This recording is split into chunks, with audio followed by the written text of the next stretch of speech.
नमस्कार, कार्यक्रम डिबेटमा स्वागत छ।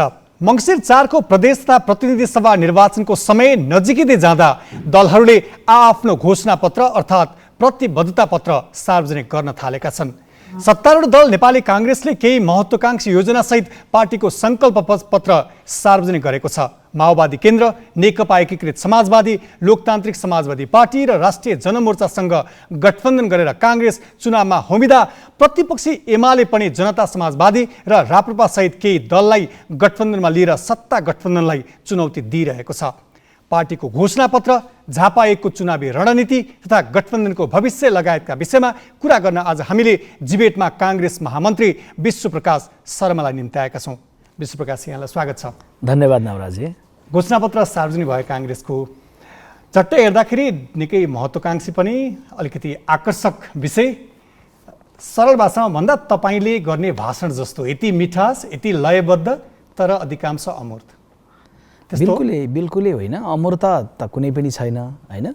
तर के हो भने ठुलो राजनीतिक परिवर्तनहरूको नेतृत्व गरेको नेपाली कांग्रेस पार्टीले अहिले ठुला कुरा नलेखौँ। यो देशमा साना सुधारहरू गर्न जरुरी छ। त्यसकारण ती सुधारका कुराहरूलाई पहिचान गरौँ र ती कुराहरूलाई व्यवस्थित ढङ्गले कार्ययोजनाका साथ लेखौँ। धेरै आकांक्षा जागृत नगरौँ।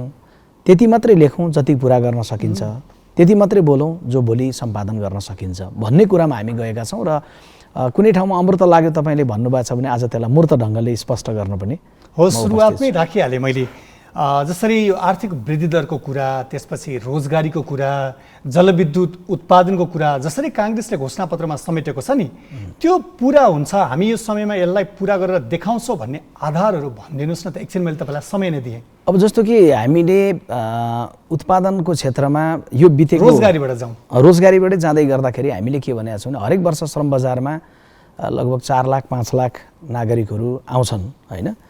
त के नेपाली कांग्रेस पार्टीले महत्त्वाकांक्षी कुरा राख्यो या सस्तो कुरा राख्यो भने किन हामीले 5 लाख रोजगारी सिर्जना हुन्छ भनेनौँ त? 5 लाख चाहिँ बेरोजगार थपिनुहुन्छ त। भोट लिने नाममा 5 लाख रोजगारी सिर्जना गर्न सक्छौँ त हामीले भनेनौँ त। हामीले के भन्यौँ भने हामी वार्षिक 2,50,000 रोजगारी सिर्जना गर्न सक्छौँ, अथवा हामीले यो भन्यौँ कि हामी 12.5 लाख रोजगारी 5 वर्षमा सिर्जना गर्छौँ भन्यौँ। जबकि 5 वर्षमा त तपाईँको वार्षिक चाहिँ 5 लाखको हिसाबले आउँदा गर्दा 25 लाख आउनुहुन्छ। त्यसैले हामीले के भनेका छैनौँ, सम्पूर्ण रूपले बेरोजगारी समस्याको हल हामी आउने बित्तिकै हुन्छ हामीले भनेका छैनौँ। तर हामीले त्यति मात्रै भनेका छौँ जति हामीले पूर्वाधारको क्षेत्रमा गर्दै गरेको कामहरूको जगमा हामी गर्न सक्दछौँ र राज्यले मात्रै होइन निजी क्षेत्र समेतबाट भइरहेको प्रक्रियाहरूबाट त्यतिमा जान सकिन्छ। त्यो पनि अलिक महत्त्वाकांक्षी नै लाग्छ, किनभने अहिलेको हाम्रो रेसियो त त्यो छैन। त्यसैले त्यो थोरै महत्त्वाकांक्षी भन्दा बढी रोजगारीका स्थितिहरू थपिने भनेको त सुन्दा त यति धेरै अचम्मै लाग्छ नि। निश्चय नै अहिले यसलाई एक हदसम्म महत्त्वाकांक्षी तपाईँले भन्दै गर्दा अनौठो पनि हुँदैन। तर के हो सत्य भने 6 महिना अगाडिसम्म त हामी बिजुली बेचिरहेका थिएनौँ नि त भारतलाई। अहिले त हामीले जेठको महिनामा मात्रै 3.5-4 अरब रुपियाँको बिजुली बेच्यौँ नि त। वार्षिक 25 अरब बराबरको बिजुली बेच्न सक्ने गरी सामर्थ्य त अहिले हाम्रो विकास भइरहेको छ नि त। बितेको 10 महिनाको अवधिमा चाहिँ 800 मेगावाट बराबरको चाहिँ हामीले बिजुली चाहिँ राष्ट्रिय प्रसारण लाइनमा थप्न सकेका छौँ नि त। अर्को प्रसारण लाइनबाट हामी सप्लाई गर्ने तयारीमा जाँदैछौँ नि त। त्यसले के देखिन्छ भन्दाखेरि भने राष्ट्रको सामर्थ्य त बढ्दैछ नि त, इन्भेस्ट गर्नको लागि बढ्दैछ। त्यसकारण वार्षिक रूपमा जसरी हामीले थपिएको हेर्ने हो भने 5 वर्षमा 10,000 मेगावाट थपिने गरी सामर्थ्य हाम्रो बढेको छ। त्यो अनुसारको पूर्वाधार हामी विकास गर्न सक्षम स्थितिमा पुगेका छौँ। अब हामीले अहिले घोषणापत्रमा लेख्ने र अहिलेकै घोषणापत्रको लेखिसकेर यसले सार्वजनिक भइसकेर अनि सर्वे गरेर डिपिआर गरेर पिडिए गरेर अनि त्यस पछाडि जलविद्युत उत्पादन हुन्छ भन्ने खालको सोच्यौँ भने त त्यो बिल्कुलै होइन। तर अहिलेको घोषणापत्रले केही आधारहरूको जगमा टेकेर अलि अगाडिदेखि उत्पादन हुँदै गरेको कुरालाई तथ्याङ्क ल्याएको छ नि त। त्यसकारण हामीले के गरेका छैनौँ भने राष्ट्रको एक खालको चाहिँ परियोजना बढ्दै गरेको, त्योभन्दा अलग्गै रूपमा हामी गएको, आकांक्षा राखेको अथवा एक ढङ्गको सम्भावना कोरिएको, तर कोरिएको भन्दा फरक रूपमा हामीले प्रस्तुत गरिएको अवस्था चाहिँ होइन। जसरी तपाईँले कुरा गरिरहनु भएको छ नि, तपाईँहरूले विभिन्न आधारहरू अहिले यो समय यो सरकारको हामी अलिकति पूर्ववत अवस्थामा नै फर्किने हो भने चाहिँ 2065 सालमा पनि तत्कालीन प्रधानमन्त्री पुष्पकमल दाहालले 10 वर्षमा 10,000 मेगावाट विद्युत उत्पादन गर्छौँ भनेको सुनेको, त्यो छाप हामीलाई परेको। र 2065 देखि 2075 सालसम्म भन्ने हो भने 100 को हाराहारीमा भन्नाले 1000 को तहमा पनि पुग्न सकेन। त्यो भएर पनि हामीलाई यी कुराहरू सुन्दाखेरि चाहिँ फेरि त्यसकै सिलसिला हो कि त्यसकै क्रमभङ्गता हो कि जस्तो लाग्छ। त्यसको लागि मैले तपाईँलाई अलिकति तथ्याङ्क सुनाएँ भने, जस्तो कि भनौँ न चाहिँ सामान्यतया नागरिकलाई के पर्छ भने नि घोषणापत्र जसले पनि लेख्छ, घोषणापत्रमा जसले पनि लेख्छ जे पनि लेख्छ, जे लेखिन्छन् त्यो पुरा हुँदैन। जबकि मैले तपाईँलाई भने नेपाली काङ्ग्रेस पार्टीले जुन बेलामा चाहिँ सरकारको नेतृत्व गर्यो 48 सालमा, त्यस बेला हामीले नेतृत्व गर्दै गर्दाखेरि 1098वटा स्वास्थ्य चौकी थियो नि त, होइन? घोषणापत्रमा के लेख्यौँ भने हरेक गाउँमा उपस्वास्थ्य चौकी पुर्याउँछौँ भनेर। त्यस पछाडि तपाईँ राष्ट्रिय योजना आयो के तथ्याङ्क, त्यो तथ्याङ्क भनेको काङ्ग्रेसका लागि पनि हो, माओवादीका लागि पनि हो, एमालेका लागि पनि हो र मिडियाका लागि पनि हो। त्यसले के भन्छ त भन्दाखेरि स्वास्थ्य चौकी 1098बाट सुरु भएर अहिले कतिमा पुग्यो भन्दा 3794मा पुग्यो। भनेपछि हामीले लेख्यौँ मात्रै होइन, तपाईँको चाहिँ त्यो लेखिएको कुरालाई इम्प्लिमेन्ट गऱ्यौँ। जस्तो कि हामीले सरकार जुन बेलामा सञ्चालन गर्दै थियौँ 227 मेगावाट बिजुली हाम्रो हातमा थियो, यो देशको हातमा थियो। र अहिले कति छ त भन्दा 2190 अर्थात् 2227 को पछिल्तिर एउटा शून्य थपे बराबर झन्डै तपाईँको चाहिँ के भने विद्युत उत्पादन पुग्यो नि त। तपाईँले जसरी 48 सालको भन्नुभयो नि 30-31 वर्षको अवधिको तथ्याङ्क हो नि त यो हो। यो समय हामीले लिएको, त्यसपछि हाम्रो काम गर्ने रफ्तार, हाम्रो सरकारको स्थायित्व, यी सबै कुराले मान्छेले प्रश्न उठाउँछन् नि भनेर मात्रै मैले सम्झाउन निश्चय सही उठाउनु भएको तपाईँले। जस्तो कि के भने हामीले कस्तो कालखण्डमा चाहिँ ती कामहरू गऱ्यौँ, हिंसाको बिचमा, अस्थिरताको बिचमा, द्वन्द्वको बिचमा।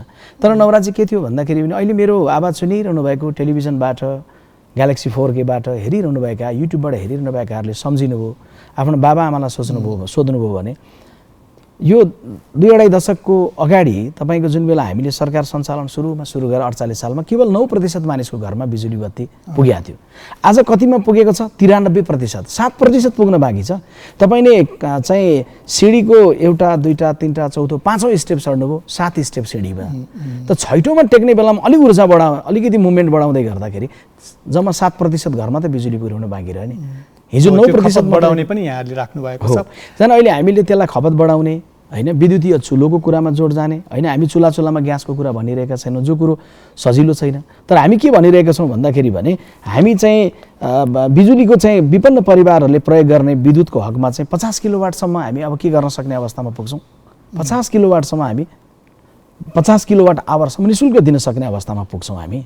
खानेपानीका जुन संस्थाहरू छन् तिनलाई के गर्न सक्छौँ भन्दा हामी न्यून दाममा दिन सक्छौँ। हामी हरेक चाहिँ तपाईँको 50 किलोमिटरको हरेक खण्डमा के भने चार्जिङ स्टेसन राखेर हामी के गर्न सक्छौँ भने विद्युतीय सवारी साधनहरूलाई प्राथमिकता दिएर बिजुलीले चल्ने गाडीहरूमा जान सक्छौँ, जो सुरु भइसकेको छ।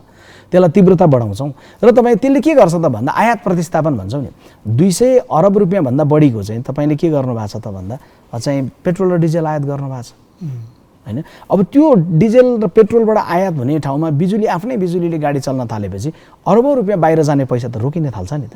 झन् हामीले शक्ति हाम्रो कहाँ हो? कुनै पनि देशको शक्ति केमा छ? कतिपय देशले दुनियाँमा तेलमा छ, कतिपय देशको, होइन, कतिपय देशले तपाईँको चाहिँ खनिजमा छ, अन्य प्रकारका खनिज उत्पादनहरूमा छ, हिरामा छ कुनैको। हाम्रो विद्युतको खपतको त्यो बढाउने, त्यो दर बढाउने कुरा गरिरहँदाखेरि सवारी साधनको पनि तपाईँले जोड्नुभयो। काङ्ग्रेस नेतृत्वकै सरकारले ल्याएको यस केही समयअघि मात्रै आएको बजेटले त्यो विद्युतीय सवारी साधन खरिदमा त्यो खालको त्यसरी त्यो विद्युतको खपत बढाउने, आयातको विषयमा त्यस्तो नीति अंगीकार गर्न सक्यो र? यसो हो, तपाईँको आलोचना त प्रशस्त भयो त्यसमा। नै अस्तिको सरकार बनेको तपाईँको जेठको तिर आइपुगेर, होइन, तपाईँले बजेट एउटा बनिसकेर अर्को बजेट बन्ने क्रमको बेला थियो। त्यो सरकार एउटा विशिष्ट कालखण्डमा बनेको थियो, द्वन्द्वको बेलामा बनेको थियो, राजनीतिक कारणहरूले बनेको थियो। त्यो बेलाको स्थानीय चुनावै भन्नुहुन्छ भने नि कस्तो थियो नवराजी भन्नुहुन्छ भने भूतप्रभावी थियो त्यस बेलाको घोषणापत्र, अथवा त्यस बेलाको गठबन्धन के थियो भूतप्रभावी थियो। भनेको विगतको प्रभाव भन्नाले केपी ओलीले यो गर्नुभयो, त्यो गर्नुभयो, यो बिगार्नुभयो, यो भत्काउनु भयो, उहाँमाथिको प्रहारमा थियो। अहिलेको गठबन्धन या अहिलेको घोषणापत्र भूतप्रभावी छैन, भविष्य प्रभावी छ। अब हामी यो गर्छौँ, अब हामी त्यो गर्छौँ भनेर। त्यस कारण विगतको चाहिँ मैले आज कार्यक्रममा तर समीक्षा त होला नि त, विगत घोषणापत्र सार्वजनिक गर्दा बोल्दा पनि मैले के भने भन्नुहुन्छ भन्दाखेरि भने हामी विगतका सरकारहरूको पनि समीक्षा गर्छौँ र अरूका सरकारहरूले मात्रै कमजोरी गरे भन्दैनौँ। हाम्रो सरकारको कमजोरी पनि पहिचान गर्छौँ, आत्मालोचना गर्छौँ, जनताका सामुन्ने हामी चुक्यौँ है भन्छौँ। त्यो ठुलो हृदयका साथ जनताको बिचमा गएर अनि हामी यो गर्न सक्छौँ भनेर हामी तपाईँहरूको एउटा मलाई विचट्ट लाग्छ क्या दलहरूको अवसर पाउँदाखेरि सरकारमा जाँदाखेरि योभन्दा पूर्ववर्ती सरकार यो बिगार्यो यस्तो छ भनेर भन्नुहुन्छ चुनावमा जाने बेलामा हामी यो गर्छौँ त्यो गर्छौँ आश्वासन यति धेरै बाँडिन्छ फेरि सरकारमा गएपछि अवस्था यस्तै थियो अगाडि यस्तो भयो यो भएन यो भयो अवसर भएन काम गर्न पाइएन विगत यसरी बिग्रिएको थियो यो खालको निरन्तरता कहिलेसम्म रहन्छ दलहरूमा होइन यस्तो छ तपाईँको दलहरू सबैमा खराबी केही न केही छन् मात्र त कम बेसीको कुरा हो नेपाली काङ्ग्रेसभित्र पनि घरेलु समस्याहरू छन् नेपाली काङ्ग्रेस पार्टीको पनि आधुनिकीकरण जरुरी छ नेपाली काङ्ग्रेस पार्टीलाई आफैमा तरुण बनाउन जरुरी छ सरकार सञ्चालनको ढाँचा सुशासनको सन्दर्भमा सूत्रबद्ध गरेरै कामहरू गरेर जान जरुरी छ त्यसैले अहिले हामीले के गरेका छौँ भन्दाखेरि पनि सानो सानो कुरो भन्नु न एकछिनलाई भन्नुहोस् न गणतन्त्र आयो मल किन आएन त केपी ओलीको सरकार आयो मल आएन भन्यो फेरि हाम्रो सरकार आयो फेरि मल आएन भन्यो हामीले के गर्यौँ भन्दाखेरि भने रेलको ठुलो कुरा गरिराखेर सपना गरेर भोट चाहिँ लिने तर मल चाहिँ ल्याउन नसक्ने रेल आयो भन्दा आएन मल त आयो भन्ने अवस्था बनाउनु भएन हामीले के पहिचान गऱ्यौँ त भन्दाखेरि भने तपाईँको निजी क्षेत्रलाई समेत सहकार्य गरेर जाने हो भने त मलको अभाव त नहुने रहेछ नि त तर हामीले नै राज्यले नै सबै गर्छौँ भने गाह्रो हुने रहेछ नि त तपाईँले कहिले पनि बजारमा कोका कोलाको अभाव त सुन्नुहुन्न किन निजी क्षेत्रले ल्याउँछ कहिले पनि खुकुरी रमको अभाव त सुन्नुहुन्न त के को अभाव सुनिन्छ भने जो अनिवार्य आवश्यकता छ मलको झन् हामीले के गर्यौँ भने त्यसको हल मलको हल हामीले पहिचान गऱ्यौँ जस्तो तपाईँको भनौँ न जनतालाई के छ भने अहिले पनि सिडिओ कार्यालयमा जाँदै गर्दा भित्र छिर्नलाई डराइरहेको हुन्छ एउटा सामान्य नागरिक गाडले पो हप्काउँछ कि ठुलो स्वरमा बोल्छ कि डराएर जानुपर्छ एउटा कोठामा गइसकेपछि आज यहाँ काम हुँदैन भनिदिन्छ अथवा कोठा नम्बर 4 मा जानु भनिदिन्छ 4 ले 6 भन्छ 6 मा पुग्दै गर्दाखेरि आज ढिलो हुने भयो भोलि भन्छ यो किन भएर फर्किनुपर्छ यो किन त ठुल्ठुलो परिवर्तन गर्ने गणतन्त्र आएको छ नि जनता भनेर उसलाई ढाप मारेर पुग्दैन उसलाई त्यो एहसास गराउनुपर्छ जनता सिडिओ कार्यालयको आँगनमा पुगिसक्दै गर्दा नमस्कार गरेर खडा भएको तपाईँको एउटा कर्मचारीले उसलाई कुन कोठामा गएर सम्पूर्ण डकुमेन्टेसन हल हुने भन्ने व्यवस्था गर्नुपर्छ हामीले त्यसैले के गर्यौँ भन्दा प्रशासनिक झन्झट अन्त्य गर्नुपर्छ भन्ने कुराको हामीले दृष्टिकोण र कार्यक्रम बनायौँ सँगैमा मैले यहाँ थपेर तपाईँलाई भन्नु पर्यो भने कस्तो छ भने नि मुस्कान सहितको सेवा भन्ने छ मुस्कान सहितको सेवाले पुग्दैन हुँदैन तपाईँको काम हुँदैन आज भ्याइएन ए भनेर मिठो मुस्कान दिएर त भएन भएन तपाईँ काङ्ग्रेसले यहाँ रोक्छु नै काङ्ग्रेसले करिब 1.5 वर्ष त सरकार चलायो तपाईँले जुन भनिरहनु भएको छ नि यो अवधिमा यो कुराहरू चाहिँ नागरिकले सेवाग्राहीले अनुभूत गर्न पाए त होइन यसो छ नि त तपाईँको अहिले विश्वप्रकाश शर्माको संयोजकत्वमा नेतृत्वमा लेखिएको घोषणापत्र लेख्दै गर्दाखेरि हामीले ती सबै कुराहरूबाट लेसन लियौँ नि त सिक्यौँ नि त कहाँनिर जनताको प्रश्न उठ्छ त किन एउटा जनताले पासपोर्ट लिन जाँदै गर्दा पटक पटक दुःख पाउनुपर्ने किन प्रशासनिक कार्यालयमा भोलि भरिनुपर्ने त्यसरी मैले अघि भनेकैमा जोड्दै गर्दा मुस्कान सहितको सेवा होइन मुस्कान दिने सेवा चाहियो लेख्नु भयो तपाईँले तर मैले अलिकति विगत भनेको 1.5 वर्षमा नेपाली काङ्ग्रेसले सत्ताको नेतृत्व गरिरहँदाखेरि नागरिकले त्यो अनुभव गर्न पाए कि पाएन भन्ने चाहिँ मेरो प्रश्न हो कि यसो हुन्छ औषधि लेखिरहँदै गर्दा डक्टरले के गरेको हुन्छ भने पहिलाको रोगहरूलाई हेरेरै लेखेको हुन्छ कि जस्तो तपाईँले पाए कि पाएन भन्दाखेरि औषधि खानुभन्दा अगाडि त्यो रोग ठिक भयो कि भएन भनेर पनि भएन हामीले चुकेको र कमजोरीलाई फाइन्ड आउट गऱ्यौँ नि त हामीले यो डकुमेन्ट अहिले के छ भने बडा जिम्मेवारपूर्ण तरिकाको छ निरन्तरतामा नवीनता छ यसमा ठुलो आशा छैन यसमा सस्तो कुरा छैन यसमा भ्रम पनि छैन यसमा कसैलाई गाली पनि छैन कतिपयले चाहिँ के भन्दा अघिल्लो स्थानीय निर्वाचनको बेला यतिचोटि कमरेड ओलीको नाम लियो भनेर उहाँहरूले भन्नु गर्नुहोस् न त अहिले कतिचोटि ओलीको नाम लिएको छ गर्नुहोस् न त कति ठाउँ कति प्याराग्राफमा चाहिँ आलोचना गरिएको छ काङ्ग्रेसले नेतृत्वमा जसरी सरकार चलाइरहँदाखेरि घोषणापत्रमा के कुरा लेख्न पाइन्छ भन्ने धेरै तपाईँहरूलाई त्यो बुँदाहरू चाहिँ आयो ठिक छ म फेरि तपाईँलाई पहिलो प्रश्न अघि हामीले गरेकै कुराकानीमा रोजगारीको अवसरहरू सिर्जना गर्ने कुरा यो कुरा आफैमा पनि लाखौँ युवाहरूको लागि यति उत्साहजनक प्रतिबद्धता हो काङ्ग्रेसको दैनिक 694 भन्दा बढी व्यक्तिलाई रोजगारीको अवसरहरू सिर्जना गर्ने आधारमा थियो हामी अलि बाहिर गयौँ जस्तो लाग्छ कसरी त्यो आधार पुरा हुन सक्छ के कुराहरूमा चाहिँ त्यसले अलिकति स्पष्टता बनाइदिनुहोस् न अब जस्तो कि तपाईँको हामीले पूर्वाधारको क्षेत्रमा जुन लगानी बढाउँछौँ पूर्वाधारको क्षेत्रमा कार्य गर्ने बित्तिकै त्यसले के गर्छ भन्दाखेरि पनि रोजगारीको अवसर सिर्जना गर्छ रोजगारी बढाउँछ होइन केही निश्चित पूर्वाधारहरू हामीले पहिचान गरेर पनि उल्लेख गरेका छौँ र अर्को के हो भन्दाखेरि भने तपाईँले अहिले त 24 घण्टामा 3 वटा 8 घण्टा हुन्छ भन्ने तथ्यलाई बिर्सिएर एउटा 8 घण्टामा काम गराइरहनु भएको थियो कि देशलाई तपाईँले घोषणापत्रमा के पाउनुहुन्छ भने नेपाल देश मैले बेला बेला बोल्दा भन्ने गरेको थिएँ, धनी देश अमेरिका राति पनि काम गर्छ, धनी देश बेलायत राति पनि काम गर्छ, गरिब देश नेपाल सूर्य अस्त नेपाल मस्त किन हुन्छ? अलिकति पिएर या नपिएर नेपाल किन चुपचाप सोध्छ? हामीले घोषणापत्रमा के भन्यौँ भने रोजगारीको अवसर बढाउने हो भने अथवा पूर्वाधारका क्षेत्रमा भइरहेका कामहरू 3 वर्षमा सकिने पुललाई 1 वर्षमा निर्माण सक्ने हो भने हामीले के गर्नु पर्यो भन्दाखेरि भने 3 शिफ्टमा काम गर्नु पर्यो, 8 घण्टा 8 घण्टा र 8 घण्टा। बिहान 9 बजेदेखि अपराह्न 5 बजेसम्म काम गर्दै गरेको श्रमिकले जति रकम प्राप्त गर्दछ, श्रमको मूल्य पाउँदछ, र अपराह्न 5 बजेदेखि रातिको 1 बजेसम्म काम गर्ने श्रमिकले डेढा पायो भने पहिलो कुरो श्रम गर्नेहरू राति पनि बढे, रोजगारी पनि बढ्यो, अनि त्यसपछि लगानी पनि तपाईँको चाहिँ यसो हेर्दै गर्दा चाहिँ राति काम गराउँदै गर्दाखेरि लगानी बढ्यो भन्ने लाग्न सक्छ कति बेला, किन राति त सूर्यको प्रकाश हुँदैन, जेनेरेटर चलाउनु पर्यो, अनि कस्ट अफ प्रोडक्सन कहाँ बढ्यो भन्दाखेरि तलबमा बढ्यो। तर समग्रतामा हामीले के एनालाइसिस गऱ्यौँ भने राति पनि काम गराएर 3 शिफ्टमा काम गऱ्यो भने एउटा पुलको निर्माणको टोटल कस्ट घट्छ। किन घट्छ भन्दा 1 वर्षमा काम सकिँदै गर्दा 3 वर्ष लाग्ने काम 1 वर्षमा सकियो भने त्यसले 2 वर्ष 3 वर्षपछिको सिमेन्टको भाउ, रडको भाउ, श्रमको भाउ भन्दा अगाडि सकिन्छ। त्यसले रोजगारी यसरी सुन्दाखेरि रोक्नै मन लाग्दैन, कति मिठो लाग्छ कि। तर तपाईँले प्रस्तुत गरेका तथ्यहरू पुरा कति हुन्छ, यो सम्भव छ र भन्ने चाहिँ फेरि त्यही सुरुकै ठाउँमा हामी पुगिहाल्छौँ, सुन्दा रोक्नै मन लाग्दैन। निश्चय नै सम्भव छ र छैन भन्ने कुरामा हामीले किन जानुहुन्न भने सम्भव गराएको तथ्य त मैले तपाईँलाई अगाडि राखेँ त। यो देशमा एउटा पनि विश्वविद्यालय थिएन नि त पहिला। 15 सालमा काङ्ग्रेसको सरकार बनेपछि पहिलो विश्वविद्यालय खुल्यो, सम्भव हो नि त। त्योभन्दा अगाडि तपाईँका बाबाआमाले, मेरो बाबाआमाहरूले भारू नोट बोकेर हिँड्नुहुन्थ्यो। त्यही बिपी कोइरालाको सरकारबाट के सुरु भयो भन्दा नेहरू नोटमा गयो नि त, होइन? जङ्गल के थियो भने व्यक्तिको थियो, राष्ट्रियकरण भएर आयो नि त, होइन? भनेपछि तपाईँको के हो भन्दाखेरि एयरलाइन्स थिएन, नेपालमा एयरलाइन्स खुल्यो नि त। भने आखिर यो सम्भव कसरी भयो भन्दा काङ्ग्रेसले त्यस बेला घोषणापत्रमा जे लेख्यो त्यसलाई गर्यो। अहिले 48 पछाडि पनि मैले अघि उपस्वास्थ्य चौकीको भने गाउँमा तपाईँको गएको बाटोहरूको कुरा सम्झ्यौँ। तपाईँले यसरी भनिरहनु भएको छ नि, जसरी विश्वविद्यालयको कुरा, एयरलाइन्सको कुरा, सडकको कुरा खुल्यो, तर स्थिति कहाँ छ, कस्तो अवस्थामा गुज्रिएको छ? विश्वविद्यालयको अवस्था हेर्नुहोस् त, एयरलाइन्सको अवस्था हेर्नुहोस् त, खुलेर कहाँ जनताले त्योबाट राहत पाएका छन् र कहाँ समृद्धिको आधारको रूपमा त्यो विकसित भएका छन्? त्यसैले त मैले अघि भने के भन्दाखेरि भने हामीले ठुला त्यो परिवर्तन जो गरिसक्यौँ, अब सानो सानो सुधार गर्नुपर्छ। हामी जस्तो विश्वविद्यालयहरूको सन्दर्भमा विश्वविद्यालय खोलेको तथ्यलाई स्वीकारौँ, होइन? खुल्यो। आज हिजो एउटा मात्रै विश्वविद्यालय त 46 अगाडि, कुन भन्दा त्रिभुवन विश्वविद्यालय अनि अर्को महेन्द्र संस्कृत विश्वविद्यालय, 2बाट दर्जन पुग्यो।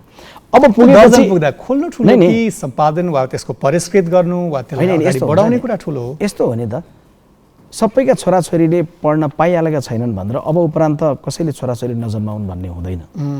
राज्यले सबै ग्यारेन्टी गर्छ शिक्षा र स्वास्थ्य, अनि बच्चा जन्माउला भनेर पर्खिन थाल्यो भने त समस्या हुन्छ नि त। त्यसैले के छ भने हिजो विश्वविद्यालय थिएन अनि थियो भनेपछि खुलेर कहाँ ठिक भयो भन्ने प्रश्न आउँदै गर्दा हामीले ध्यान दिने पाटो तपाईँको प्रश्नबाट के हो भने त्यसको म्यानेजमेन्ट राम्रो गर्नु पर्यो। त्यसलाई राजनीतिको एकदम अलि द्वन्द्व, त्रिभुवन विश्वविद्यालयमा एकदम विद्यार्थी सङ्गठनहरूको द्वन्द्व, त्यसले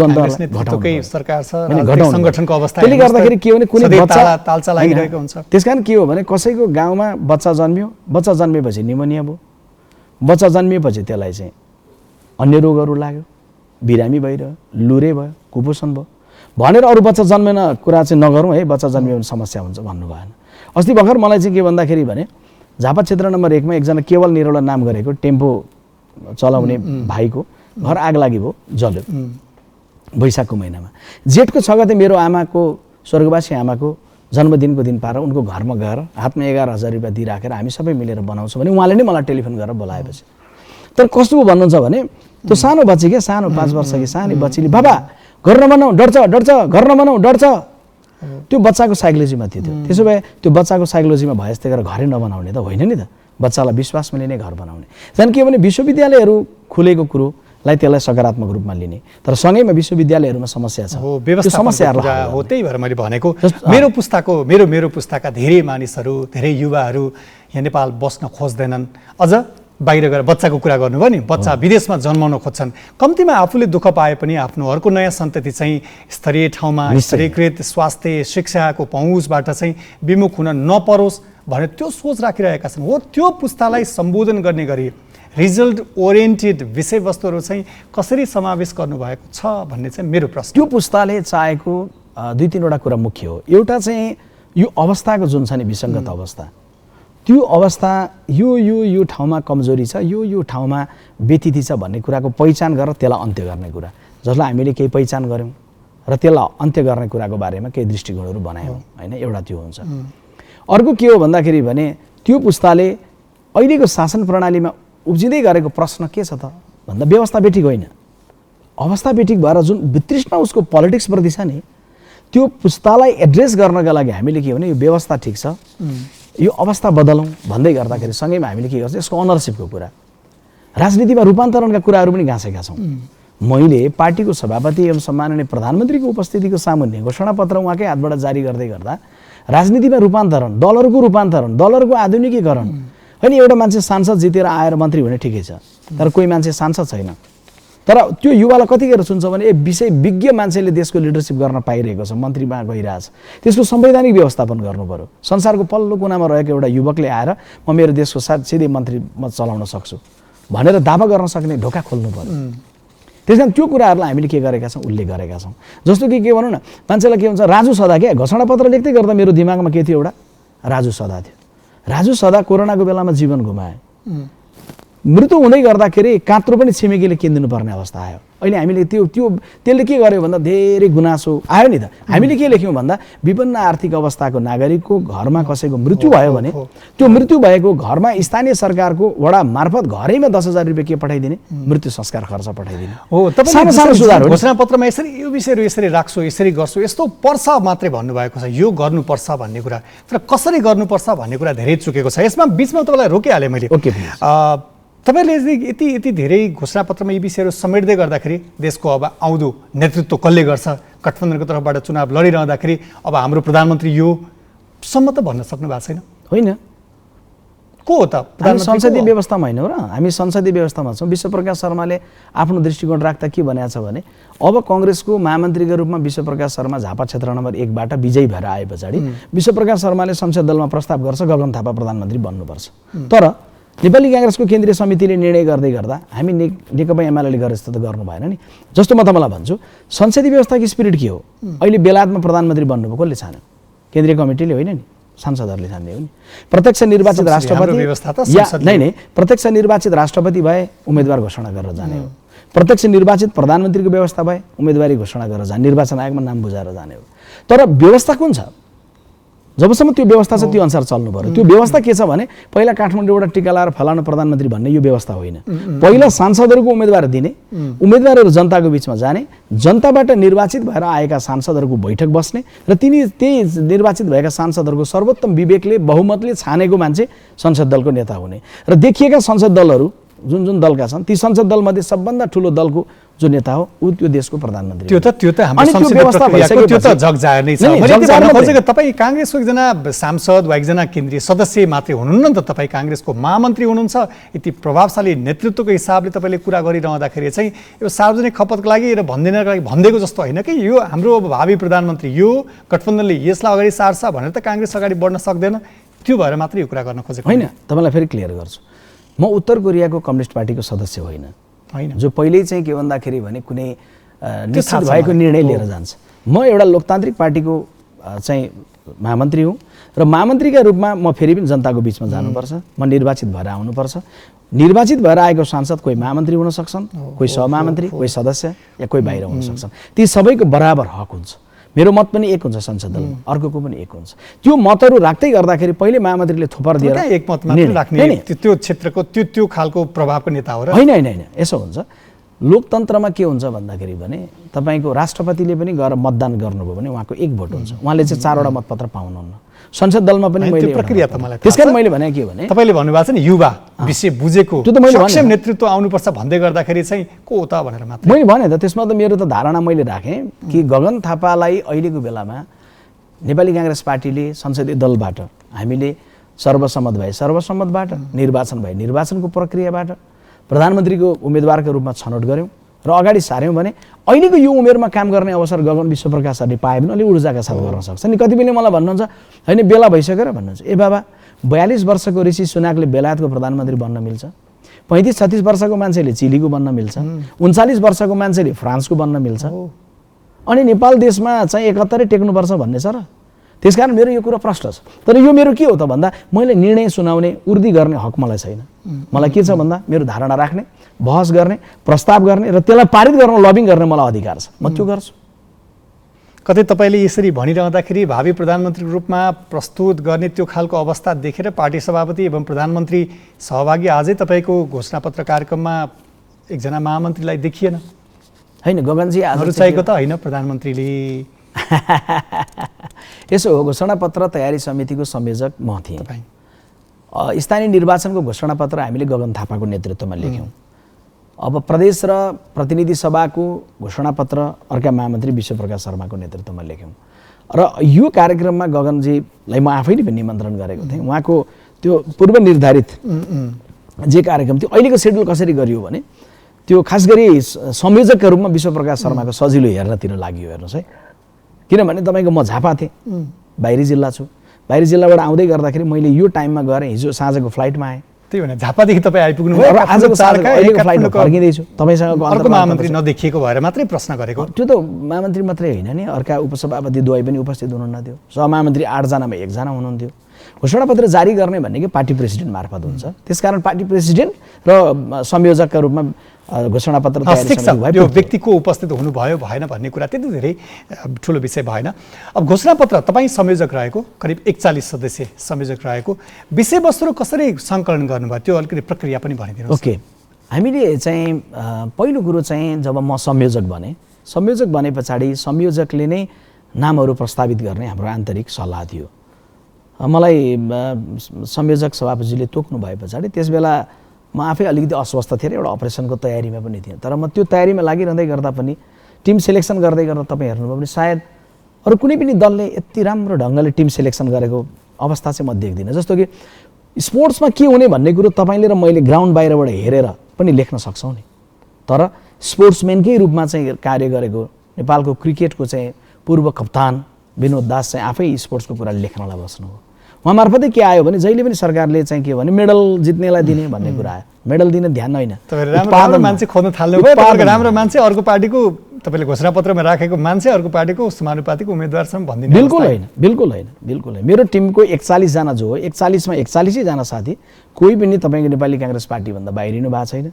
मस्यौदा समितिको सदस्यको मैले कुरा गरेको बिल्कुल होइन। मस्यौदा समितिको त झन् 6 जना त्यसरी आयो, प्रचार बिल्कुलै होइन। अहिले 41 जना जो टिम हो, 41 मा 41 जना काङ्ग्रेसको होसमा हुनुहुन्छ। त्यसको अर्थ यहाँ 41 जना या अरू कोही उम्मेदवार भएको साथी भविष्यमा कुनै पार्टीमा जानै पाउनुहुन्न, उहाँको स्वतन्त्रतै छैन भन्ने होइन। जस्तो तपाईँ भनौँ न, अपाङ्गता भएकाहरूको यो लेखौँ है भनेर घोषणापत्रमा लेखिआयो नि पहिला। तर त्यो लेख्दा के हुन्थ्यो, विश्वप्रकाशले अपाङ्गता भएको बारेमा लेख्यो भने जानला अरे क्या, त के हुन्थ्यो भने त्यो साहित्य हुनसक्थ्यो। तर व्हिल चेयरमै आफै बसेको साथी, घोषणापत्र लेख्ने समितिमा व्हिल चेयर चलाउँदै आउनुभएको साथी हाम्रो टिमको मेम्बर हो। तपाईँले घोषणापत्रमा समावेश गर्नुभएको अर्को पक्ष के थियो भने हामी यो गर्छौँ, हामी यो गर्दैनौँ। तपाईँलाई त कम्युनिस्टहरूले पनि मुद्दा एजेन्डा दिए होइन, अब त हामी कम्तीमा संसद विघटन चाहिँ गर्दैनौँ भनेर लेख्नु पर्यो होइन? होइन, त्यसो होइन। तपाईँको के हो भने विगतमा भएको गल्तीबाट आत्मालोचित हुने कि नहुने, विगतमा भएको गल्ती दोहोऱ्याउँदैनौँ भन्ने कि नभन्ने, के हो भन्दाखेरि भने भोलि चाहिँ गठबन्धन दलमा समस्या होला अनि प्रधानमन्त्रीलाई आवेगमा गएर विघटन गरिदिने। आज जनताको बिचमा के भन्नु पर्यो दलहरूले भने भोट माग्न उभिएको बेलामा कति वर्षलाई मागेको, 2.5 कि 5 हो भने त भन्नु पर्यो नि। त प्रश्न मैले कमरेड केपीओलाई चन्द्रगढी विमानस्थलमा भेटुँदै गर्दा पनि भने हामी प्रश्न लेख्दैछौँ 5 वर्षको लागि, पार्लियामेन्ट हो र हामी त्यसको क्लज के राख्दैछौँ भन्दाखेरि भने दलहरूको बिचमा द्वन्द्व भयो या त्यही नेतृत्व गरिरहेको दलभित्र आन्तरिक विवाद भयो भनेर हामी आवेगमा गएर संसद विघटन गर्दैनौँ, एउटा कुरो। दोस्रो, कस्तो अवस्थामा भन्दा जबसम्म संसदले विकल्प दिन सक्छ, सम्मानित सर्वोच्च अदालतले गरेको फैसलाको नजिर के हो भन्दा संविधानको धारा 76 को उपधारा 5 को व्याख्या के हो भन्दा जबसम्म संसदले विकल्प दिन सक्छ तबसम्म विघटन गर्न पाइँदैन। कतिचोटि चुनाव गराउने नवराजी, 5 वर्षलाई चुनाव गराइसकेपछि 5 वर्ष कायम राख्ने दृढता राखौँ न, विकल्प हुँदासम्म राखौँ न। अनि हिजो स्थानीय तहमा जसले वडामा जित्नुभयो, जितिसक्नुभयो, स्थानीयको प्रमुख उपप्रमुख जितिसक्नुभयो, अब प्रदेशका सरकारहरू बनाऊ, केन्द्रको सरकार बनाऊ, पार्लियामेन्टहरूलाई सबै कायम राखौँ, 5 वर्षलाई पोलिटिक्सको फाइललाई बन्द गरिदिउँ, समन्वयको यात्रामा अगाडि बढौँ। त्यसको लागि के चाहियो भन्दाखेरि भने सबै दलको साझा कमिटमेन्ट चाहियो। 5 वर्षलाई भोट मागेका हौँ, हाम्रो झगडाको कारण 5 वर्षभन्दा अगाडि नै भोट माग्न आउँदैनौँ है भन्नु पऱ्यो नि। त्यसकारण त्यो के हो भन्दा त्यो एउटा जिम्मेवार राजनीतिक दलको कर्तव्य पनि हो र अरू दलले पनि त्यसलाई बोकेर जाँदै गर्दाखेरि त्यसले राजनीतिमा सौन्दर्य नै बढ्छ। आकर्षण नै बढ्छ। तपाईँहरू बिचमा रहेको गठबन्धनको समीकरण हेर्ने, दलहरूको प्रतिनिधित्व हेर्ने, तपाईँलाई कतिको विश्वस्त हुनुहुन्छ तपाईँ आफू? पुष्पकमल दाहालले तपाईँहरूलाई यो गठबन्धन 5 वर्षसम्म यो निरन्तरता, यो संसदको यो स्थायित्वको कुरा गरिरहँदाखेरि यो गठबन्धन कतिको स्थिर भएर अगाडि बढ्छ भन्ने कुरामा कतिको विश्वस्त हुनुहुन्छ? अब यस्तो हो, हेर्नुहोस्, अघिल्लो पात्रहरूको विगत हेर्दाखेरि कसरी मूल्याङ्कन गर्नुहुन्छ मात्रै भन्न खोजेको। धेरैले के भन्नुहुन्छ भने एमाले र माओवादीको गठबन्धन त टिकेन भने यो गठबन्धन कसरी टिक्छ भन्नु हो। बस म यही यसमै क्लियर गरिदिन्छु। उहाँहरूको गल्ती कहाँ भयो भने दुईटा चुनाव चिन्ह लिएर लडेर दुईटा दल भन्ने पहिचान हुँदै गर्दा दुईटा दलै राखेर मोर्चा बनाएको भए त्यो सरकारले काम गर्थ्यो, चल्न सक्थ्यो। तर उहाँहरूले के गर्नु भने जबरजस्त रूपमा चाहिँ एउटा पार्टीलाई एकीकृत गर्नतर्फ लाग्नु पनि त्यहाँ उहाँहरू गलत गर्नुभयो। जस्तो कि तपाईँ जान्नुहुन्छ, सलादको प्लेटमा गएर तपाईँ पृथकता पाउनुहुन्छ, तर त्यसलाई फेरि बिरुवा बनाउनतर्फ लाग्नु भने त्यो साइन्सले के भन्छ त्यो गलत हुन्छ। सलादमा चाहिँ तपाईँको एउटा टेबलमा के हुन्छ भने गाजर पनि हुन्छ अर्कै बोटबाट आएको, मुला हुन्छ, काँक्रा हुन्छ, गोलभेडा हुन्छ अर्कै बोटबाट आएको। तर त्यसलाई घाँसेर जब गठबन्धन गरियो भन्ने नाममा, सलाद बनाइयो भन्ने नाममा त्यसलाई भेला गरेर बिरुवा बनाइयो भने त्यो फल्दैन। हामी के गर्छौँ भने सलादलाई सलादको रूपमा रन्दिन्छौँ, त्यसको अस्तित्व अलग अलग अस्तित्वलाई पहिचानलाई स्वीकार गरेर जान्छौँ। त्यसकारण त्यसले के गर्छ भने गठबन्धन अगाडि जान्छ। तर हामी त्यसलाई भोलि चाहिँ जबरजस्त रूपमा पार्टी एकीकरण भन्नतर्फ लाग्यो भने दुर्घटनामा पुग्छ। त्यसकारण अघिल्लो दुर्घटनाबाट लिने कुरा त्यही हो। त्यसैले व्यक्तिगत रूपमा कमरेड प्रचण्डलाई आशंका मैले राख्नुपर्ने गलत कुरा हुन्छ। कमरेड प्रचण्ड पनि समयसँगै अब खारिँदै जानु पनि, उहाँले कयौँ कमजोरीलाई आत्मालोचना गरेर जानु पनि, हामी कांग्रेसले पनि भोग्नु पनि भयो होला कतिपय अवस्थामा। अब घोषणापत्रमा समावेश जस्तै रोजगारीको कुरा त हामीले गरिहाल्यौँ, आर्थिक वृद्धि दरको कुरा पनि गरिरहेकै छौँ। सँगसँगै अन्तर्राष्ट्रिय सम्बन्धको हिसाबले चाहिँ नेपाली कङ्ग्रेसको घोषणापत्र यो सङ्कल्प प्रस्तावले कसरी सम्बोधन गरेको छ, के कुराहरू चाहिँ प्राथमिकतामा परेका छन्? अब नेपाली कांग्रेस पार्टीले पहिलो कुरो चाहिँ हाम्रो असंलग्नताको जे नीति हो त्यो असंलग्नता भनेको दृष्टिकोणविहीनता होइन। जस्तो युक्रेनको प्रश्नमा हामी बोल्यौँ नि, हामी रसियाको विपक्षमा उभिएको होइन। हामी के हो भने कुनै पनि राष्ट्रको स्वाधीनता, सार्वभौमिकता, अर्का अन्य प्रश्न उठ्यो भनेर आक्रमण गर्ने प्रवृत्ति, त्यसको विरुद्धमा उभिएको हो। त्यसैले अहिले पनि हामी केमा छौँ भन्दाखेरि उत्तरको चीन र दक्षिणको भारत, यो दुईटा देशहरू जो अर्थतन्त्र विशाल भएर आइरहेका छन् र विश्व अर्थतन्त्रको जे प्रक्षेपण छ सन् 2050 मा पुग्दै गर्दा उत्तरको चीन चाहिँ 58.something ट्रिलियन अमेरिकी डलरको बराबरको उसको इकोनोमी बन्दैछ। दक्षिणको भारत 41.something ट्रिलियन अमेरिकी डलर बराबरको अर्थतन्त्र बन्दैछ, पहिलो र दोस्रो। अनि 40 भन्दा तल अमेरिका 36 ट्रिलियन अमेरिकी डलरको तेस्रो अर्थतन्त्रमा पुग्दैछ अबको 50 मा। भनेपछि संसारको सबैभन्दा ठुल्ठुलो अर्थतन्त्रहरू विश्व प्रकाशहरूको पुस्ता पछाडिको पुस्तालाई राजनीति हस्तान्तरण गर्दै गर्दा त्यहाँ आइपुगेको हुन्छ। भन्छ यो दुईटैको अर्थतन्त्रबाट लाभान्वित हुने, तर दुईटैसँगको हाम्रा सीमासँग उब्जिएका प्रश्नहरूलाई कूटनैतिक प्रक्रियाबाट हल गरेर बडा जिम्मेवार ढङ्गले जाने परिपक्वता यो बेला नेपाल देशले राख्नुपर्छ। हामीले आर्थिक रूपमा लाभान्वित पनि हुनु छ, तर उहाँहरूको दुईटै राष्ट्रको के भन्दाखेरि भने कुनै न कुनै रूपमा हाम्रो सीमाको सन्दर्भमा भएका व्यवहारहरूबाट हामीले के भने त्यसबाट मुक्ति पनि प्राप्त गर्नु छ। त्यसकारण नेपाल देशको कुरा गरिरहँदाखेरि जस्तै लिपुलेखको कालापानीको कुराहरू हामीले हाम्रो नक्सामा समेटिसकेका छौँ। त्यो भूमि हाम्रो हो वा नेपालको हो भनेर भारतलाई मनाउन सक्ने त्यस्तो खालको परिस्थितिका लागि पोलिटिकल हाम्रो कनेक्सनको कुरा होला, इमिडिएट नेबर्सलाई विश्वासमा लिएर काम गर्ने सवालमा काङ्ग्रेस कसरी अगाडि बढ्छ? निश्चय नै तपाईँले महत्त्वपूर्ण प्रश्न गर्नुभएको छ। कुनै बेलामा चाहिँ नाकाबन्दीको हामीले तीतो अनुभव गऱ्यौँ होइन। अब भूकम्पबाट प्रताडित नाकाबन्दी हो भनेर भन्न सकेनौँ त्यो बेला होइन। भूकम्पबाट प्रताडित भएको देशलाई नाकाबन्दीको पीडा दिँदै गर्दाखेरि हाम्रो मित्र राष्ट्रले मानवीय हृदयका साथ जुन उचाइका साथ सोच्नु पर्थ्यो सोचेन भन्ने कुरा अहिले पनि हामीलाई पीडा छ। त्यो नाकाबन्दी हिजो पनि गलत थियो, भोलि पनि त्यो प्रकारको परिस्थिति आउला भन्ने कुरा सोच्ने हो भने त्यो गलत हुन्छ। त्यसैले हामी के गर्छौँ भन्दाखेरि भने सीमाको प्रश्नलाई हल गर्दै गर्दाखेरि राष्ट्रिय स्वाभिमानको जगमा एक ठाउँ उभिएर हल गर्ने हो। जस्तो कि के भन्दाखेरि भने लिपुलेक, लिम्पियाधुरा, कालापानी हाम्रो हो भनिराखेर पुगेन नि त। हामीले के गर्यौँ भन्दा नक्सामा समेटेर पनि मात्रै नक्साको समेट्नतिर लाग्यौँ नि पहिलो चरण। नक्सालाई समेट्दै गर्दा हामी त प्रतिपक्षी दल थियौँ नि। प्रतिपक्षी दलले के गर्न सक्थ्यो भने त्यतिकै नक्सा बनाएर हुन्छ ल्याउनु पर्यो नि, धनी पूर्जा चाहिँ हाम्रा नाममा बनाउने, भोग चलन अर्काले गर्ने भन्दा म त्यो सम्झन्छु त्यो बेलामा तत्कालीन पार्टी सभापति शेरबहादुर देउबा बालुवाटार गएर प्रधानमन्त्रीलाई आड भरोसा दिएर भन्नुभएको हो। त्यसकारण के हो भने जसरी नक्साको प्रकरणमा हामी सिङ्गो राष्ट्र एक ठाउँ उभियौँ नि, को काङ्ग्रेस, को एमाले, को मधेस, को पहाड एक ठाउँ उभियो। अब यो विषयको हल भनेको पनि कुनै पनि राष्ट्रिय विषयको हल, बाह्य सम्बन्धका विषयहरू, सामाजिक रूपान्तरणका विषयहरू, समुन्नतिको आर्थिक वृद्धि दर बढाएर जाने विषयहरू, रोजगारी सिर्जना गर्ने यी कतिपय विषयहरू छन्। ती विषयहरूको सन्दर्भमा राष्ट्रिय दृष्टिकोण, साझा दृष्टिकोण एकताबद्ध भएर उभिनुपर्छ।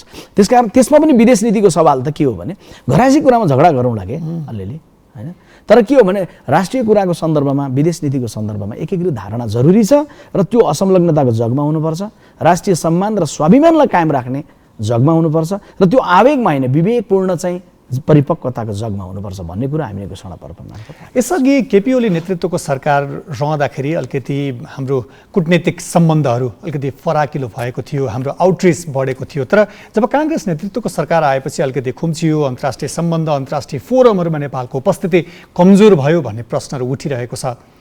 नेपाली काङ्ग्रेसको महामन्त्री विश्वप्रकाश शर्मा जसले घोषणापत्र सार्वजनिक गरेपछि अन्तर्राष्ट्रिय सम्बन्धको विषयहरूमा राखिरहँदाखेरि हाम्रो अन्तर्राष्ट्रिय समुदायमा, अन्तर्राष्ट्रिय फोरमहरूमा नेपालको कस्तो उपस्थिति रहन्छ? अब नेपाल देशको तुलनात्मक रूपले नै हेर्नुभयो भने अघिल्लो पटकभन्दा अहिले हामी राष्ट्रिय स्वाभिमानको जगमा उभिएर नेपाल भन्ने कुराको इमेजलाई अलिक माथि उठाएको अवस्थामा छौँ है। तलतिरपट्टि दिल्ली र मास्तिरपट्टि बेजिङ मात्रै संसार त होइन नि त, हामी अन्तर्राष्ट्रिय मञ्चमा अलग उभियौँ नि त।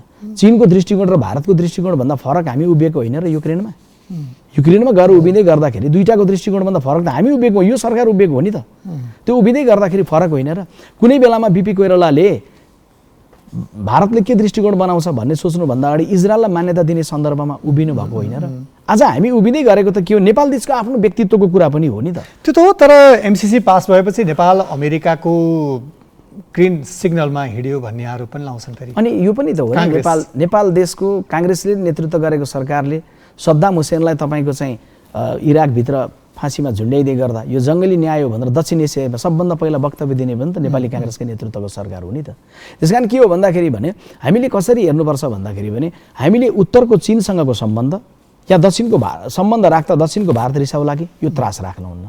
उत्तरको चीनसँग सम्बन्ध राख्दै गर्दा सात समुद्र पार अमेरिकालाई सोध्न खोजेको कुरा चाहिँ जब एमसिसी पास भएपछि काङ्ग्रेसप्रति लाग्ने आरोप भनेको यो चाहिँ अमेरिकाको एजेन्डा, अमेरिकाको स्वार्थमा हिँड्छ भन्ने प्रश्न उठ्याछ हो। यसलाई कसरी चिर्नुहुन्छ? त्यसो हो भने बिआरआईमा चाहिँ नेपालले काङ्ग्रेसकै नेता, तात्कालीन परराष्ट्र मन्त्री, अहिलेका तपाईँको पार्टीको प्रवक्ता डाक्टर प्रकाश शरण महतले हस्ताक्षर गर्नुभएको होइन र त्यसैले हाम्रो कुरा के हो भन्दाखेरि भने हामीले कुनै पनि राष्ट्रसँग, एउटा राष्ट्रसँग कुनै सम्झौता र सम्बन्ध राख्दै गर्दाखेरि हाम्रो स्वार्थलाई हेर्छौँ, अर्काले के सोच्छ हेर्दैनौँ।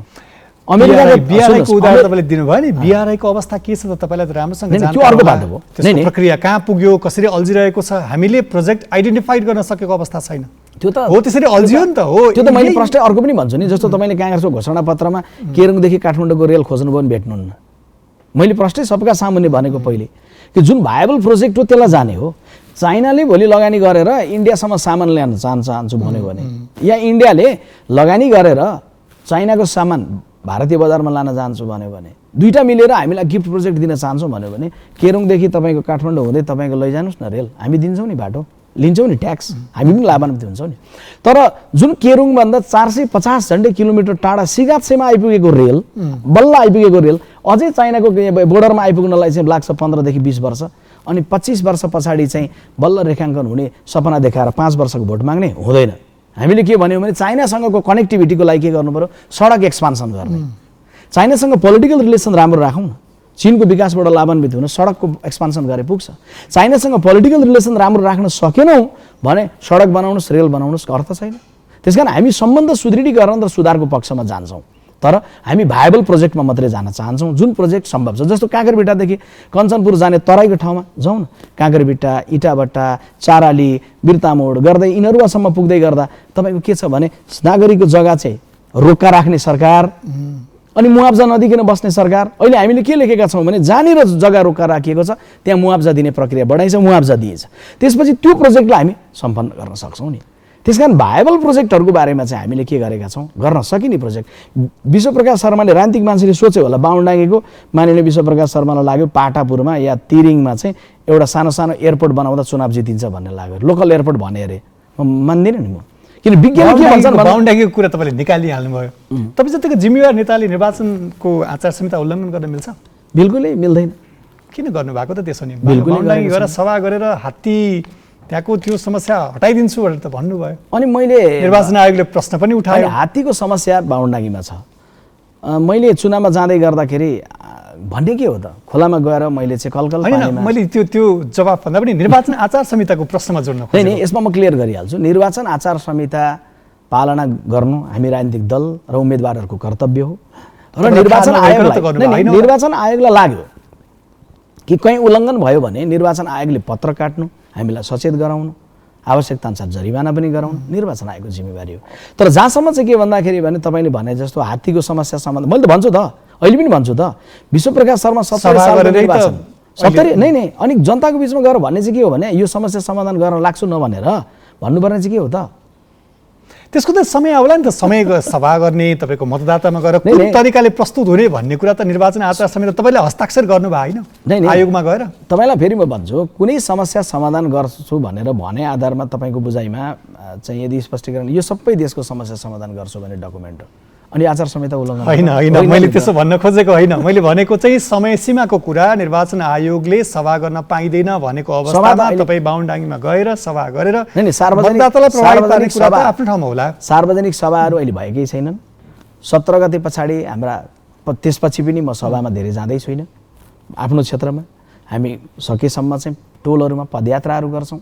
अहिले आन्तरिक रूपमा चाहिँ पार्टीको वडा कार्यालयहरू, गठबन्धनका वडा कार्यालयहरू उद्घाटन गरेको भेलामा गइसकेपछि बोल्ने कुरो हुन्छ, आन्तरिक रूपमा पार्टी पङ्क्तिलाई प्रशिक्षित गर्ने कुरो हुन्छ। 70 सालमा नवराजी म चुनाव हारेँ, 689 भोट पुगेन। तर चुनावमा मैले के भनेको थिएँ भने म जितेँ भने यो हात्ती प्रवेश गर्ने भारतबाट छेक्ने प्रयास गर्छु, तर मैले हारेँ गर्दिनँ भनेन। प्रधानमन्त्री सुशील कोइराला बन्नुभयो, अनि अर्थमन्त्री तपाईँको रामशरण महतो, वन मन्त्री तपाईँको चाहिँ बन्नुभयो, के अरे तपाईँको चाहिँ महेश आचार्य। अनि त्यहाँ के गरियो भन्दा वर्ल्ड ब्याङ्कबाट लगानी गराइराखेर 18 किलोमिटर लामो सोलर फेन्सिङ हामीले बनायौँ। अहिले त्यो सोलर फेन्सिङले केही वर्ष काम गर्यो, जनताले धान भित्राउन पाउनुभयो। अहिले फेरि भाटो हात्तीले के गर्न थाल्यो भन्दा त्यसलाई भत्काउने या त्यसलाई क्रस गरेर अलग त्यत्रो काम गर्नुभयो। 70 पछि 74 को चुनावमा अनपेक्षित परिणाम किन आयो? तपाईँलाई थाहै छ त, त्यसबेला कमरेडहरू झ्याप्पसँग मिल्दिनु भयो, छापामार शैलीमै मिल्दिनु भयो होइन। एमाले र माओवादी मिलिसकेपछि 14,000 को फासलालाई 28। अहिले त कमरेडहरूसँग तपाईँहरू झ्याप्प मिल्दिनु भएको छ, अहिले चाहिँ सुनिश्चित छ त्यसो भए विजय? अब यसो छ, मेरो क्षेत्रको आदरणीय मतदाताले के सोचिरहनु भएको छ मैले पाएको छु भने सकेसम्म हाम्रो गाउँमा आइपुगोस्, भरसक घरमा आइपुगोस्। माला उन्न थालिसके हामी चाहिँ 70 सालमा हार्यो विश्वप्रकाश, कुनै गुनासो गरेन, मुस्कुराउँदै माला लाएर हिँड्यो। 74 मा पनि हार्यो, फेरि माला लगाइदियो, कुनै गुनासो गरेन, मुस्कुराउँदै हिँड्यो। तर दुईचोटि हारेर पनि जितेकाहरू फेरि दोहोऱ्याएर लड्न आएनन् होला, तर हारेको विश्वप्रकाश फेरि पनि जनताको बिचमा आयो। सांसद मात्रै बन्नलाई नवराजी यो लोगोको छेउमा, यो राष्ट्रिय हाम्रो झन्डाको छेउमा एउटा गोलो लोगो लगाउनलाई विश्वप्रकाश शर्मालाई समानुपातिको 1 नम्बरमा बस्ने सुविधा थियो नि त। पार्टीको महामन्त्री चुनाव नलडेको भए त समानुपातिको 1 नम्बरमै नाम हुन्थ्यो नि त। सांसद मात्रै बन्दै गर्दा एउटा बाटो थियो, त्यो सजिलो बाटो चुनौती लिए भन्न खोज्नु भएको। अनि अथवा झापाबाट होइन काठमाडौँ 5 भनेर चर्चा थियो त। तर मैले अर्को ठाउँ पनि जान चाहिनँ। मैले के सोचेँ भने जुन माटोमा मैले जनताको माया पाएको छु, हार्दै गर्दा पनि मतै नदिएको होइन नि त, त्यत्रो मत दिनुभएको हो नि त। 24,000 केही 100 मत आएको थियो समानुपातिकमा, 33,310 मत दिएर 9,000 बढी भोट समानुपातिक भन्दा दिनुभयो। अहिलेको विश्वास मेरो के छ भन्दाखेरि भने झापा क्षेत्र नम्बर 1 ले आफ्नो गाउँको एउटा युवकलाई, एउटा आफ्नो गाउँको एउटा पार्टीको कार्यकर्तालाई, सदस्यलाई देशको महामन्त्रीमा पुगेको छ, जाऊ एकपटक सिंहदरबारमा काम गर्न भनेर सोचिरहेको मैले पाएको छु। यति धेरै राष्ट्रिय अन्तर्राष्ट्रिय रूपमा पनि चर्चित हुनुहुन्छ, यति धेरै राजनीतिक रूपमा सफल मान्नुपर्छ, तपाईँ महामन्त्री निर्वाचित हुनुहुन्छ, काम पनि यति धेरै गरे भन्नुहुन्छ, त्यो क्षेत्रमा यसरी भिजेको छु, पटक पटक गएको छु भन्नुहुन्छ, हारे पनि मुस्कानसहित त्यो क्षेत्रमा पुगिरहनु भएको छ। तैपनि कमरेडहरूसँग झ्याप्प अँगालो नहालिकन चाहिँ चुनाव चाहिँ नजित्नु रहेछ। हाम्रो निर्वाचन प्रणाली नै त्यस्तो रहेछ है। यस्तो हो, तपाईँको के हो भने सधैँ जितिरहेको ठाउँ हो कि अथवा सधैँ हारिरहेको ठाउँ हो भनेर तालमेल हो नि। तालमेल राष्ट्रिय आवश्यकता, राष्ट्रिय बाध्यता दुईटै कुराले भएको छ नि त। अहिले मानिलियो काङ्ग्रेस एक्लै गएको, कयौँ पार्टीका साथीहरूलाई चाहिँ एक्लै गएको बहुमत आउँथ्यो भने हो त, तर एक्लै गएको बहुमत आउँथ्यो भनेर हिजो चाहिँ तपाईँको चाहिँ बहुमतकै 2/3 सरकार बनाएकाहरूले सरकार छोडिराखेर प्रतिगमनको विरुद्ध एक ठाउँ उभिएका दलहरूलाई छोडिराखेर जान मिल्थ्यो, पहिलो कुरो। दोस्रो कुरो, ल काङ्ग्रेसको एक्लै बहुमत 90 सिटमा हामीले 85 सिट जित्यौँ अरे, 87 जित्यौँ अरे, एक्लै सरकार बनाउँछौँ भन्यो अरे, सरकार चल्दैन नवराजी। किनभने चुनाव प्रतिनिधि सभाको हुँदैछ, राष्ट्रिय सभाको होइन। राष्ट्रिय सभामा काङ्ग्रेस पार्टीको 5-6 जना सांसदहरू हुनुहुन्छ, 2टा औँला बराबरको सांसद हुनुहुन्न। अनि प्रतिनिधि सभाबाट पास भएका कुनै पनि विधेयकहरू, कानुनहरू, प्रस्तावहरू सम्माननीय राष्ट्रपतिले लालमोहर लाउनलाई त्यहाँ पुग्नुभन्दा अगाडि राष्ट्रिय सभाको बाटोबाट गुज्रिनुपर्छ। अनि राष्ट्रिय सभामा ती विधेयकहरू फेल भएपछि सरकार कसरी चल्छ? झन् गठबन्धन हुनु त राष्ट्रिय आवश्यकता बाध्यता दुईटै भन्यो। ठिक छ, चुनाव जित्नका लागि पनि गठबन्धनले सजिलो बनाउँछ, यो कुरा तपाईँले जति घुमाए पनि झकझाएर नै भएको कुरा हो। फेरि तपाईँलाई म एकदम छोटो जवाब दिनुहोस् है मलाई। तपाईँलाई अहिलेको चुनावमा पार्टी सभापति शेरबहादुर देउवाले बढी भरोसा दिनुभएको छ कि नेकपा एमालेका अध्यक्ष केपी शर्मा ओलीले? अब हेर्नुहोस्, मैले यो प्रश्न सोध्नुको पृष्ठभूमि पनि म तपाईँलाई जोड्छु। मैले भरोसा चाहिँ अर्को दलको नेता सभापतिबाट होइन नि, मैले त भरोसा पहिलो त मेरो क्षेत्रको मतदाताको भरोसा हो नि, मेरो पार्टीको भरोसा हो नि, मेरो पार्टीको सभापतिदेखि महामन्त्रीदेखि सबैको भरोसा हो नि। यो कुरामा त कुनै होइन, मैले भन्न खोजेको चाहिँ तपाईँ केपी शर्मा ओलीसँग तपाईँको केही समय अगाडि भेटघाट भयो भन्ने पनि सुने। त्योभन्दा तपाईँको उम्मेदवारी जसरी नेकपा एमाले प्रस्तुत गरेको उम्मेदवार जो अलिकति सशक्त त्यहाँको बलियो उम्मेदवार त्यहाँ दिएन भन्ने खालको कुरा पनि बाहिर सार्वजनिक भयो। त्यो हिसाबले मैले यो प्रश्न गर्नु परेको। अब नेकपा एमाले खोइ के गरेको त्यो चाहिँ मैले बुझेको छुइनँ। हेर्नुहोस्, अब झापाको गौरादहमा घर भएको आदरणीय जो व्यक्तित्व मसँग लड्न आउनु भएको छ, उहाँले केपी कमरेड रहँदासम्म 5मा लड्न पाइँदैन, बरु 2मा जान्छु भनेर 2 वर्ष अगाडि बिर्तामणमा गएर घर बनाएर जानुभएको थियो। उहाँको त्यो क्षेत्रबाट नाम सिफारिस पनि भएको थियो। उहाँलाई त्यही क्षेत्रमा उम्मेदवार बनाएको भए उहाँको अवस्था बलियो पनि हुन्थ्यो होला। तर सर्वसम्मत रूपमा झापा 1बाट चाहिँ सिफारिस भएको साथीलाई उम्मेदवार नबनाएर अनि 2मा टिकट दिन नसकेपछि 5मा केपी कमरेड लडेपछि पाउने कुरै भएन, 2मा पनि दिन नसकेपछि कता लगेर चाहिँ ठेल्ने त भन्दा लगेर 1मा ठेल्दिनु भयो। ठेल्दै गरेर त्यहाँको सर्वसम्मत साथी जो हुनुहुन्थ्यो उहाँलाई हटाउनु भयो। उहाँहरूले किन गर्नुभयो थाहा छैन। तर त्यो के हो भन्दाखेरि भने राजनीतिमा रूपान्तरण हुनुपर्छ यसैको लागि भनेको हो। जस्तो कि के हो भने सर्वसम्मत सिफारिस भएको साथीलाई नदिने। काङ्ग्रेसले एउटा पनि सर्वसम्मत सिफारिस भएकोलाई कोही पनि हटाएन, उल्टाएन होइन। भीमरावल को सर्वसम्मतै आएको थियो होला। भीमरावल सर्वसम्मत नआएको भए अरू 2-3वटा नामै सहित सिफारिस थियो भने ठिक छ, एमालेको सभापतिमा प्रतिस्पर्धी हुनुहुन्थ्यो होला। झापा 1को कुरा गर्दाखेरि त्यहाँका कतिपय मान्छेले भन्छन् विश्वप्रकाश शर्मा या अग्नि खरेल जो आए पनि एउटा कमरेडले आउने त हो नि भनेर। अब कमरेड भन्न मिल्छ त, कमरेड भन्न मिल्छ। किनभने कस्तो हो भन्दाखेरि भने बिपी कोइरालाले अन्तर्राष्ट्रिय फोरमहरूमा बोलेका पुरानो डकुमेन्टहरू हेर्नु भने डियर कमरेड भनेर बोल्नु भएको छ। कमरेड भनेको साथी हो होइन। अब कमरेड भन्ने शब्द कहाँ रसियन भाषाबाट आएको। 74 सालको चुनाव तर के हो भने पनि तपाईँको शैली, तपाईँको कुरा सुन्दाखेरि आफ्नो प्रतिपक्षलाई पनि बडो आधार साथ, बडो प्रेमपूर्वक, उहाँ मेरो सिनियर अग्रज दाई भन्नुहुन्थ्यो, त्यो प्रेमपूर्वक बोल्नु भएको थियो। विश्वप्रकाश शर्माको कस्तो स्ट्राटेजी हो, कस्तो रणनीति हो?